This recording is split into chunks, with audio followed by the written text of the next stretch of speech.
Welcome back to TechRadar. Cyberpunk 2077 has finally launched, it's landed, and reviews are pretty mixed around the internet, mainly based on where you're playing the game. So I've gone around the TechRadar universe, gathered up a load of lovely people who are all playing the game on different platforms, and we're going to chat about our experience with the game on those platforms and whether or not we'd ultimately recommend you guys buying the game on that specific platform.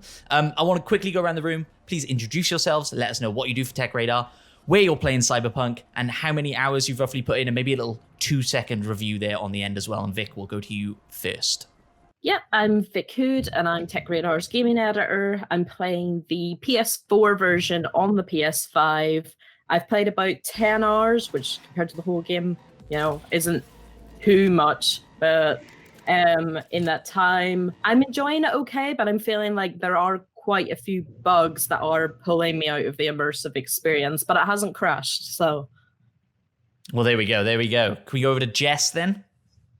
Hi, I'm Jess Weatherbed. I'm the UK-based computing writer for TechRadar. I've been playing it on a mid-tier gaming PC, a high-tier gaming PC, and also streamed it via GeForce Now. Fantastic. Collectively, about 30 hours across all three platforms, I'd say.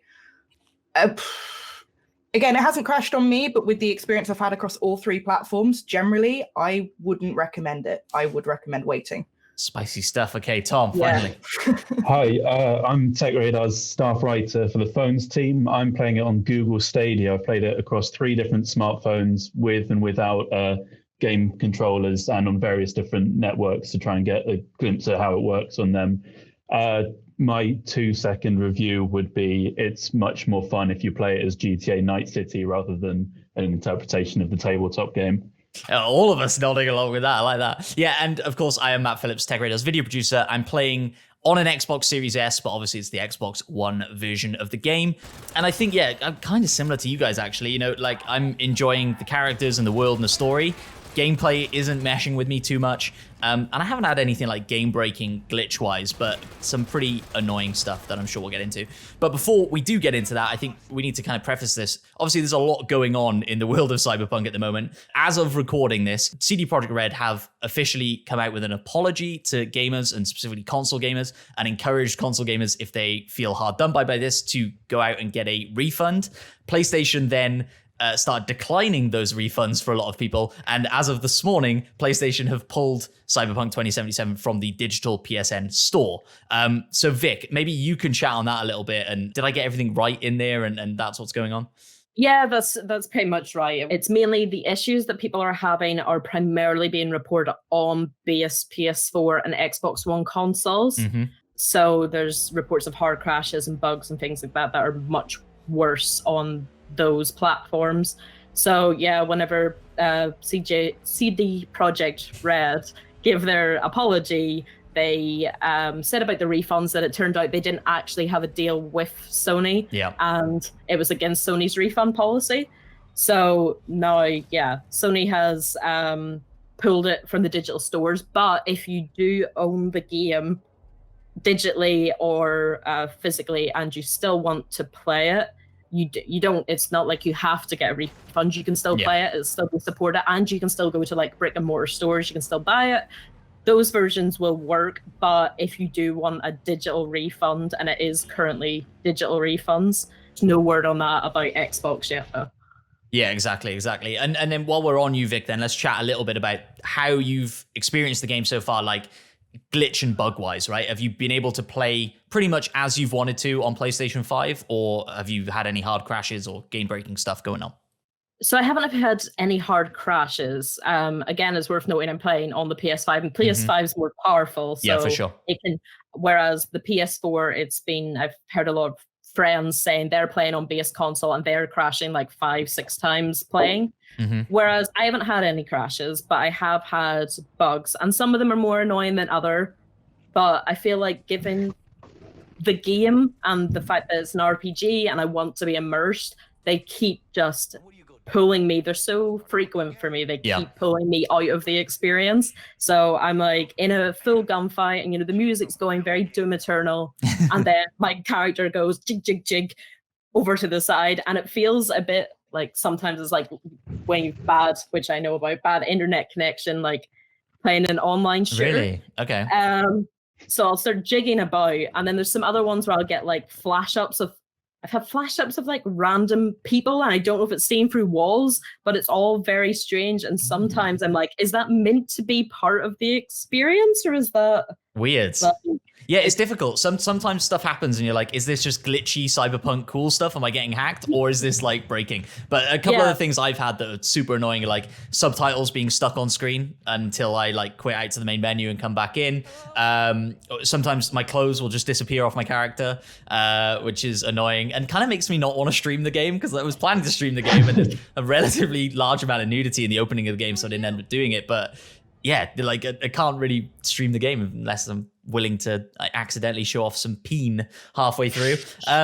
So yeah, like annoying little stuff like that. Nothing game breaking for me, and a lot of like driving stuff that you would see in like a typical GTA game, of cars flipping out and going crazy and stuff like that. But nothing majorly game breaking. What about you, Jess? I'm curious to see what you think of it on PC.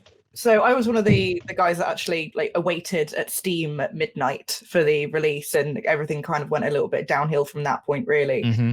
I did experience a few game-breaking bugs. They seem to have been patched now. Upon logging in with the tutorial, where you go through like how to sneak, how to crouch, how to hack things. There was actually a point within that where it just wouldn't let me advance. You were physically prevented from actually completing that tutorial for about 2 days until they patched it. So that was one. I also got the little Bob Ross trees everywhere, which was quite lovely, but very saw that on Twitter. Yeah, I had that 2 a.m, exhausted, work next day, thinking I just want to get an hour in. I just want to play it. And then there's just trees appearing through people's faces. So initially I was playing on a lower tier gaming PC. What I mean by that is the graphics card that was equipped in that PC was a 1070 Ti. Mm-hmm.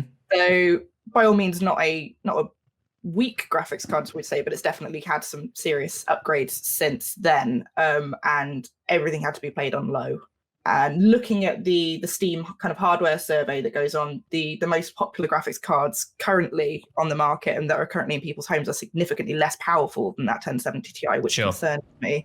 Since I started playing it on a 3080, one of the newer graphics cards, it has been beautiful. I can't say otherwise. It's a very stunning game if you've got the hardware to back it up, which is fantastic. And I did also have some positive experiences using the GeForce Now streaming service, which I am completely aghast that their servers managed to hold up to all the strain that I presume they were under. Cloud streaming's had a real positive breakthrough in all of this, really.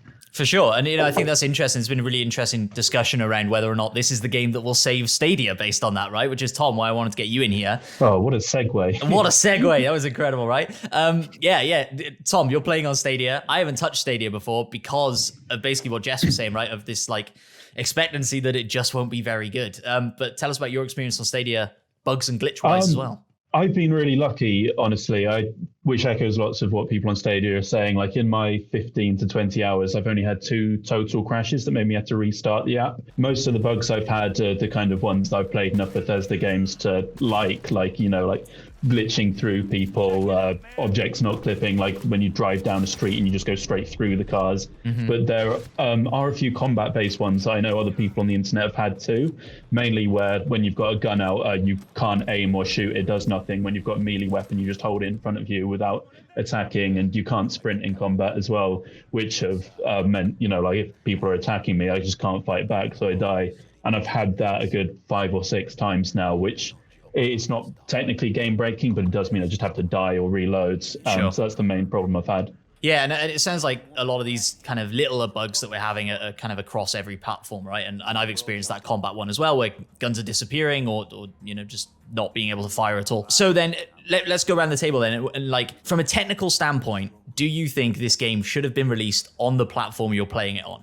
And I'll start on Xbox. I think to me at least, it's obvious that this is a next generation game and that they probably should have delayed it until those versions were ready and maybe exclusively just release those versions. They've said they're going to come out with patches now in January and February that's going to fix everything. I'll believe it when I see it. Unfortunately, I think what's more likely is a lot of people will have PlayStation 5s and Xbox Series X or S by then and be playing it probably quite happily. So honestly, I don't think I would recommend somebody buying this on a base gen Xbox. Vic, what do you think? Yeah, I think it's hard to tell because I'm playing on the PS5. Just because that's the powerful hardware. Well, it's more powerful just as raw power, but the actual PS4 version on that is kind of where the problems are. So it's quite hard to tell just playing on a next gen console, but playing the base one. But even saying that on next gen console with the extra oomph that comes with, that it still has problems. I can fully believe that people are having huge issues on base consoles. I find, I haven't think game breaking. I think it's playable, like Tom said. Like if you're used to kind of Bethesda bugs, I'm finding they're much more than Bethesda bugs for me. Like I think if you can kind of overlook them and you're patient, then maybe if you really want to play, then maybe you can.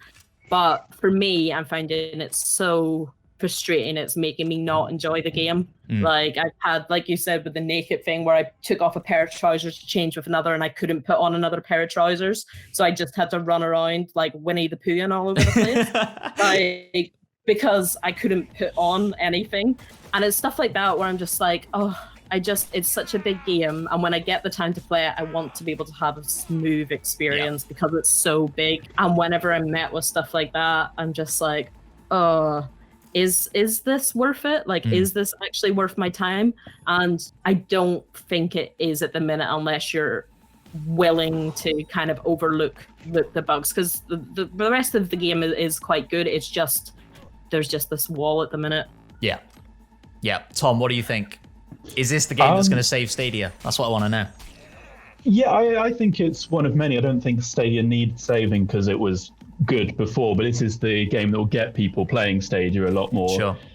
Because it might have fewer bugs than the other platforms. But I still think at the end of the day, the bugs aren't actually the problem with Cyberpunk. I think it's technically quite a janky game because of the weird features. Like something I've seen shared a lot online is the fact that when cars are stationary or when people are stationary, if you look away from them and look back, they'll despawn. And there are loads of things like that, which I think slowly break down your immersion, whether or not you notice them. That's not any different on Stadia compared to the other platforms. Sure. And finally, Jess, then, what do we think? I feel like regardless of the hardware that you're playing it on, and as I've played across mostly PC and streaming at this point, the game was massively missold. And I think that's what I'm having a hard time coming to terms with, that as a person that, like, The Witcher 3 was my favorite game of all time, CD Projekt Red has been high in my expectations up until probably the last 12 months, where just mistake after mistake has accumulated in this final kind of climax of, but at least the game will be good, right? And then you log in and it's basically, unless you can afford a PS5 or a next-gen Xbox, which are almost impossible to find at this point. They're sold out everywhere, and every time they are in stock, they sell out within seconds. Yeah. The latest generation of graphics cards are just as hard to find, and they can barely cope, which is this bizarre thing of why would you design a game that was supposed to come out almost a year ago now, that these all new powerful machines have now been released since then, since you were planning to release it, and they can barely cope with what you've created. It just feels like they've completely outstretched their reach. And when you're selling this to people with streamers who are all equipped with like 3090s or PS5s that they got for reviews, you're not actually giving that experience to actual players. When an actual normal person with their PS4 or their 1070 Ti graphics card gaming laptop tries to play this game, it is not the same experience. And I just find that that's heartbreaking, and I really wouldn't recommend it until those issues have been solved. Yeah, you said something really interesting at the start there when you said you think, it's been missold, right? Like it's not what was promised. And I think even from a gameplay perspective, I'm feeling that. Like I said, I am really enjoying the story. I'm really enjoying the characters. I'm loving Keanu Reeves. And my issue is like when they announced this game and everything we've seen at E3s and trailers and stuff, it's like you can either be this brawler, or you can be this big gun guy, or you can be this cool tech cyber hacker ninja. And I was like, great, I'm going to do that. And then that's not really an option. Like, all those features are there and you unlock these perks that are great, but essentially it boils down to you are going to end up in a gunfight and just shoot things. Like, that is what you're going to do. Like I did something the other day. It was a really simple side mission. Go kill this guy. Great. I distract him with a computer over here. I sneak up behind him. There's no option to grab him because he's a boss character. So I think, right, okay, I'm going to whip out the katana, hit him a couple of times, The screen flashes white. I end up prone. He runs away. As he's running away, he's invincible as I'm shooting him. And he just runs into another room where he had to be. Like, and it's just like, this isn't the game that I wanted it to be, I guess. But I've turned all the settings down to easy, so I can try and kill people as quickly as possible in those situations. And I'm kind of trying to persist through playing it the way I want to play it, but it's just not designed that way, unfortunately. So that's one of my kind of letdowns. But like I say, I'm enjoying the story enough that I think I'm going to persist through it. Are there any sort of gameplay elements that you guys are sort of not melding with so much? Or maybe you're really enjoying and you think it does really well? I feel like there's I know RPGs have a lot, but I feel like there's too much and it's not explained as well as it could be, if that makes sense. So things like I'm kind of doing crafting and doing all that stuff. And I know from experience how I do that. I disassemble my weapons, I get the resources, I make more. And there are little pop-ups on that. But also I'm like, oh, there's so many different things. I'm picking up so much stuff. Like, I'm constantly picking up stuff. What do I do with all this stuff that I've got? I played a lot of games. I kind of know what I'm meant to be doing with that sort of thing. I know what kind of upgrades. I know that I should be disassembling things. I know what I should be selling. I know those kind of things. But I just feel like sometimes I'm just a bit, and I love RPGs and I love The Witcher and I like Skyrim and things. Those are the ones that those are up there for me.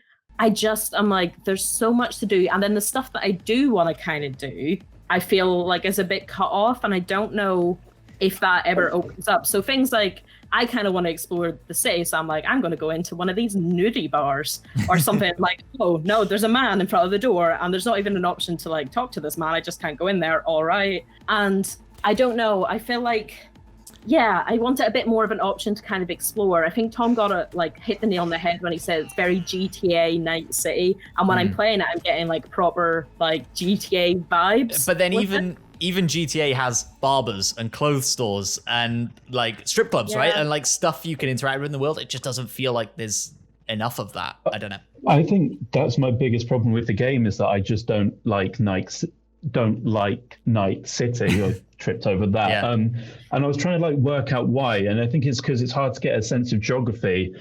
Because when you're playing a GTA game, you're going bowling with your cousin, you're doing races here. There's different activities. You can play tennis here. And that's how you kind of get a sense of the geography as a map, is by revolving it around these activities you do. But in Cyberpunk, all the activities are kill some people hanging out on the street. And because of that, you're just driving around finding them. And I found it really hard to get a sense of identity for Night City. And it doesn't help that there's all these janky things like cars disappearing and stuff. And I think kind of that's the thing that stopped me enjoying the game, is that I don't like Night City. Jess, what about you? How do you feel if the game was perfect technically? Would you still be in?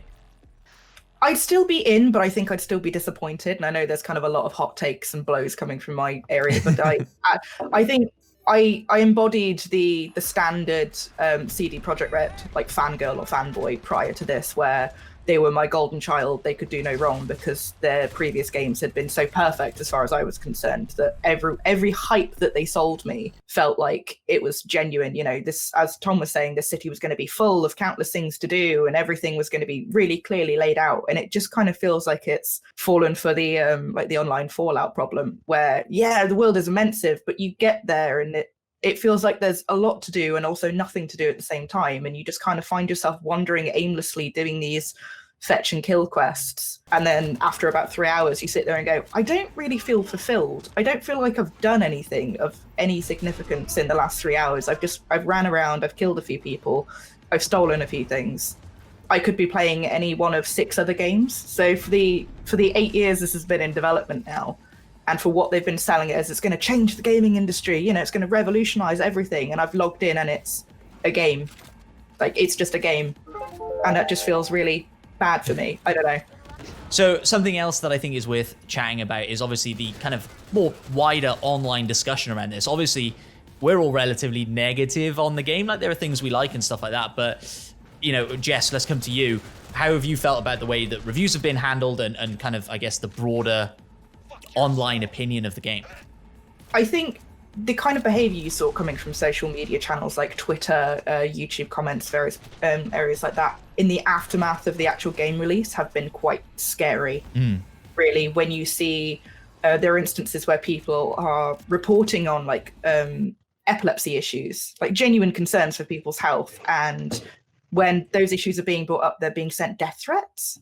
And it's just this bizarre sense of tribalism with fans of the game who will refuse to acknowledge kind of any fault for it, and they're willing to take a bullet.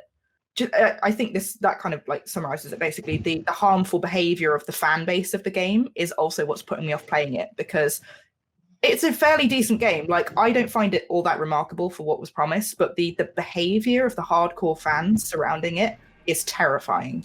Yeah, I think there was this really interesting thing going on where people were obviously reviewing the game before the game was out, right, as reviewers do. And for some reason, they were fans of the game before they played the game. Like they were fans of the game based purely on marketing and what they felt like they'd been promised the game would be. And then since the game was released and people have started playing it, I think that shifted a little bit, right? Like, I think there is, like, I know, Tom, you were on the Reddit, right? And there's like quite a lot of almost good-hearted jabbing about the game, right? Like, I'm sure there are plenty of angry people. It's really surprising that Reddit is the place where like informed and nuanced discussion is happening. That really surprised me. But as someone that doesn't log into Twitter more than once a week, I haven't been following it too much. But even I've been able to see that people are really entrenched in their opinions about this. Scary. Yeah. So I feel like, this has been one that there is some games, and nothing quite like this, that comes up when you work in games media and you're scared about covering it. I know that I turned down opportunities to speak about the game previously because I was worried about the backlash. I'm now decided I'm not doing that anymore. But I did, out of just worry about just being hated on for even the littlest, because there's nothing you could say it would be right. And I don't know if it's a case of people wanting to protect the fact that they've invested their money and they are invested in this. But like, you can see from when the reviews came out and our review came out, and we give it a 4 out of 5, and the technical difficulties were what was mentioned in that review. But the Metacritic score, I think before the game came out, like user score or something, was like quite high, and then the user score now I think is in like single digits now that the game's out. Yeah, I think that you could spend a long time trying to dissect why it is that this community is so tribal, and all the backlash and responses and the hate that media and everyone is getting off the back of it. And the devs, the individual devs who are actually they're not in charge of all this. This comes down to more of an executive decisions were made. Yeah. But yeah, it's scary because there's a lot of marginalized people that I've spoken to in games media who will not talk about this game on a public platform outside of their reviews or what they can write, or they're scared to because of the backlash. And that's just insane. Like, that's just madness that's the case about this. So as Jess said, I think where I'm playing this and I'm trying to separate that in my head while I'm playing it, but also it's playing it and just thinking, how has this created like all this? Or if I have an opinion and I play and I think even just this conversation and being like, if I'm playing it and I'm saying this is wrong or something, you know that you're putting yourself out there to be attacked, which is just madness. I think that there's a difference between critical feedback and abuse. Yeah, and absolutely. This absolutely highlights that, and sending someone highlighting the epilepsy videos to incite a fit disgusting. Is too far. Is disgusting. And this is not the games that I got into this for. This is not what I'm in this job for. Yeah, I think. Sorry, go on, Jess. I was going to say just very shortly, there's almost like a very important reminder that I think playing games is a wonderful thing. Being part of any kind of these content creations is fantastic, but you need to understand that the stuff that you love is not protected from forms of criticism. And in fact, you should still criticize anything you view in high regard. It's not immune. there are these big companies that are going to make mistakes. There are things that are going to go under the radar, and by criticizing them, you'll see improvements. So unless you're quite happy having a half-baked product, not just for Cyberpunk, but for a lot of games discourse that happens, you should absolutely criticize anything you're a fan of still. It will help with organic improvement in the long run. Yeah, and don't tear down people that don't do that. I think you're absolutely right. It's an interesting perspective, right? Like, what we try and do is say, like, if you're thinking about buying this thing, here are the things you need to know, right? And we've mentioned that I have mentioned that I enjoy the story and I enjoy the characters. And if you're really looking for that, great. And if you're playing this game and enjoying it, fantastic. Couldn't be happier for you.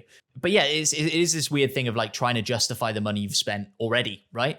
Instead of just going and playing the game and enjoying it. And if that's what's happening, great. And if you've bought the game and you're not happy with it, there are now avenues to get refunds and stuff like that. So it's good that CD Projekt Red have done that as well, I think. Curious then, maybe to end off here, we should go around. Do we think this is going to have a No Man's Sky-like comeback, right? The game that launched and kind of overpromised what it was, but No Man's Sky has become a whole nother beast at this point, and whether or not you've gone back to it, the improvements have undoubtedly been made. So I'm curious, they've said there are patches coming out in January, February. Do we think by summer of next year, this game is going to be in the conversation for like Game of the Year and stuff like that for 2021? What do we think? Vic? I think that, as CD Projekt Red has already pointed out, they've lost a lot of trust and they've lost a lot. Their reputation has been damaged by this, not to mention the actual, monetary impact that they've taken as well. I think the difference between this and No Man's Sky is No Man's Sky was never something with such a platform. It wasn't something that you talked to someone in the street and they knew what that game was. Didn't have Keanu Reeves. It didn't have Keanu Reeves. It wasn't exactly. hyped. It wasn't hyped the way that this game is. The fact that I'm driving in the car and on the radio it's talking about people upset about Cyberpunk, that didn't happen with No Man's Sky. Yeah. Whereas that's happening with this, and they need to get those patches out quickly. But I think also this has been such a shambles that it's going to be quite hard to pull back. I think the community will respond. And that if they get it right, then, people will come back, and that'll be a slow roll of, some people are playing, realize it's good, tell other people, and then they invest again. And it's not going to ever live up to what it was meant to be. I think that is irreversible, and it's going to take them a while to build up kind of that trust again. And I'm not sure how they're going to do it. No Man's Sky had a kind of quiet resurgence and did well, and that was a very dedicated kind of community, people that played it and knew that it was good, and then that was word of mouth, whereas this is very public. And we'll see. It depends how good these bug fixes are, if they do come when they're expected to come, and the way that CD Projekt Red kind of handles this from here on, and how tactful they are in all of this. Yeah. Tom, what do you think? I don't know that No Man's Sky is the best comparison. I think Fallout 76, which was mentioned, is maybe a better one. And honestly, I loved 76 both when it was released and now, and it's seen some major upgrades now, but it's still got a reputation that's quite negative around it just because it was so maligned when it launched. And I think that might be the same here. They will fix it and people will stop actively hating on it, but it will still have a bad reputation around it. Jess, finally, what do we think? There's almost a few games that happen every few years where they become the goalpost for people, and you had that with the whole but can it run Crisis situation and a lot of these other high performance games. And I think this is the current one where people are going to be upgrading their gaming stations. They're going to be switching between different hardware to try and play Cyberpunk as it should be played. If they can get the bugs fixed, if they can actually inject some life into the game, again, the lack of barbers, clothing shops, the fact that you have to look like someone that's just basically rammed through a wardrobe to get decent spec clothes without actually looking cool, which was half the sell, I think, is that you're going to look like some badass street kid with your leather jacket and your glittery disco pants, but you have to just look like you, rolled through a hedge containing clothes. If they can put a sense of Night City into Night City, in about 3 years, I think everyone would have played this game because the hardware would have caught up. But I'm just a little bit disappointed that they've released a game that's basically mostly unplayable for a good 30% of people and not playable to a decent standard for 80. It doesn't feel right. Also, just on that, there are clothing shops and things like that. And I Are there? did go, but there are Yeah. clothing shops. Yeah, there's clothing shops and there's pharmaceuticals and there's arms shops. The difference is, unless I purposely pulled up a map to go find them, but if you're just wandering through Night City, it's quite hard to spot them unless you're looking for them. But Is there a Barber's? There's definitely not a Barber's, right? Because I have specifically looked for a Barber's. I want to change my hair, man. I haven't seen one. The There's a fact lot several of people have played this are having to ask it kind of shows you Yeah. that Well, yeah, if there is fair. or isn't, it's still not been signposted well enough. Fair enough. All right, well, brilliant stuff. Thanks for coming on and chatting to me, guys. There's our thoughts on Cyberpunk 2077. But let us know down in the comments below if you've been playing the game or if you're skeptical about playing the game. Really intrigued to hear what you guys have to say about it. Like I say, it's one of the most anticipated games of 2020. It's here, and the conversation, I don't think, has gone the way that anybody thought it was going to go. So it's an interesting game, whichever way you fall on it. Thanks for joining us, guys. If you enjoy content like this, please do give the video a like, subscribe to TechRadar on YouTube, and finally, remember to head over to techradar.com for all the latest tech news and reviews.